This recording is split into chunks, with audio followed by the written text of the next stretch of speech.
Right now, without thinking about it, you are communicating, not with words. Your posture, the tension in your shoulders, the direction your eyes move when someone walks into the room, all of it is sending information to everyone around you before you open your mouth. Language is something we learn, but communication is something we were born doing. And that gap between the two, and the vast stretch of human existence before words existed, is one of the most fascinating and least understood periods in our entire history. Here's the question nobody thinks to ask. Modern humans have existed for roughly 300,000 years, but complex spoken language is estimated to have developed somewhere between 50,000 and 100,000 years ago, which means for at least 200,000 years, longer than all of recorded history combined many times over, humans were already living in groups, coordinating hunts, raising children, forming deep relationships, and navigating complex social situations without a single word. So what were they actually doing instead? The first and most powerful answer is something you still use constantly without realizing it: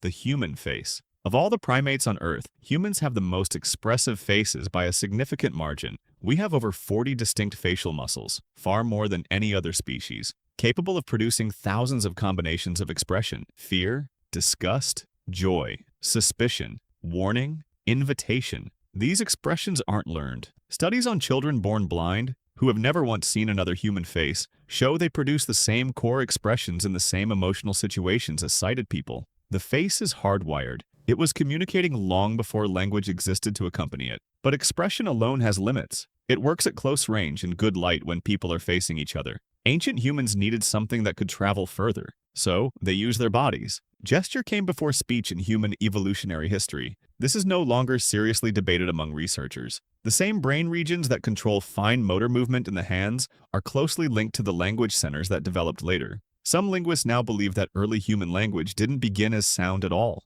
It began as gesture, hands pointing, palms pushing outward to signal stop, arms sweeping to indicate direction, fingers counting resources or people. A gestural proto-language, sophisticated enough to coordinate group behavior, existed long before the vocal anatomy needed for complex speech had fully evolved. And the evidence for this isn't just theoretical. Modern great apes, chimpanzees, and bonobos communicate almost entirely through gesture when they choose to communicate intentionally. They point, they reach, they use specific arm movements to initiate play, signal threat, or request food. These gestures are learned within communities and passed between individuals. They're showing us something extraordinary. Our closest living relatives are demonstrating right now what the earliest human communication probably looked like 2 million years ago. But gesture and expression only tell part of the story, because ancient humans also had something else. Something that traveled across darkness, through dense forest, over distances where no face or hand could be seen. Sound,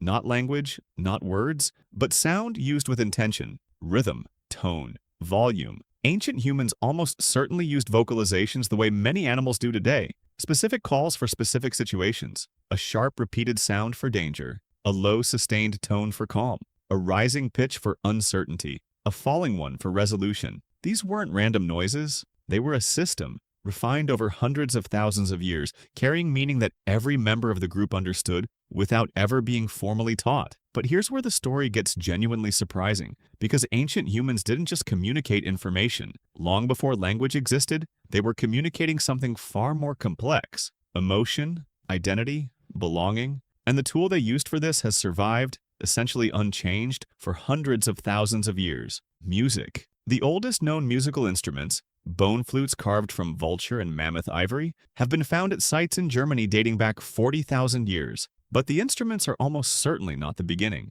They are evidence that music had already been practiced long enough to inspire the creation of dedicated tools for it. Rhythm, humming, and vocal percussion almost certainly predate any instrument by tens of thousands of years. Every human culture ever studied, without a single exception, has music, not as entertainment, as a fundamental part of how the group communicates shared experience. A group humming together creates physiological synchrony. Heart rates align, stress hormones drop. Before language could say, "we are together," music could make the body feel it, and that feeling was not decoration. In a world where group cohesion was the difference between survival and death, it was everything. Then there was touch. Grooming, the act of one individual carefully attending to another's body, is the primary social bonding mechanism in all great apes. Chimpanzee communities spend hours each day grooming each other, not primarily for hygiene, but to establish and reinforce social bonds. British anthropologist Robin Dunbar proposed what became known as the social brain hypothesis.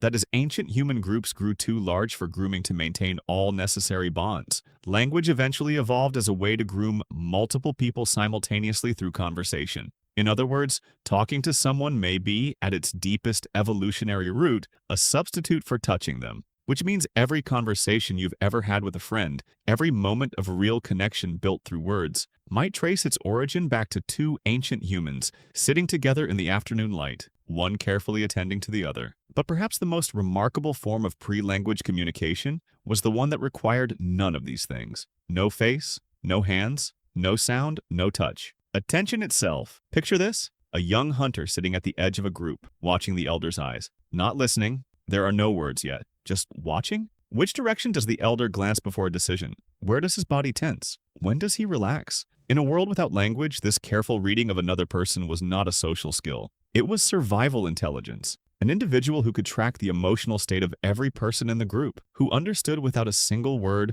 when trust had shifted, when danger was sensed, when the group's mood had changed, had an advantage that no physical strength could match. Modern humans still do all of this. Right now, in every interaction you have, your brain is reading faces, interpreting gesture, tracking gaze, processing tone. Language sits on top of all of it, but it didn't replace any of it. It simply added to what was already there. The words came later. The communication never stopped. And the next time you sit with someone you care about and feel genuinely understood without saying much of anything, when a look across a room is enough, when a hand on a shoulder says what sentences can't, you are doing something your ancestors did for 200,000 years before a single word existed to carry it. Language gave us the ability to describe the world, but long before that, connection already existed. And it existed not because ancient humans found the right words. It existed because they learned, across hundreds of thousands of years of living together, how to truly see each other. That skill is older than every language ever spoken. And in the moments that matter most, it is still the only one that counts.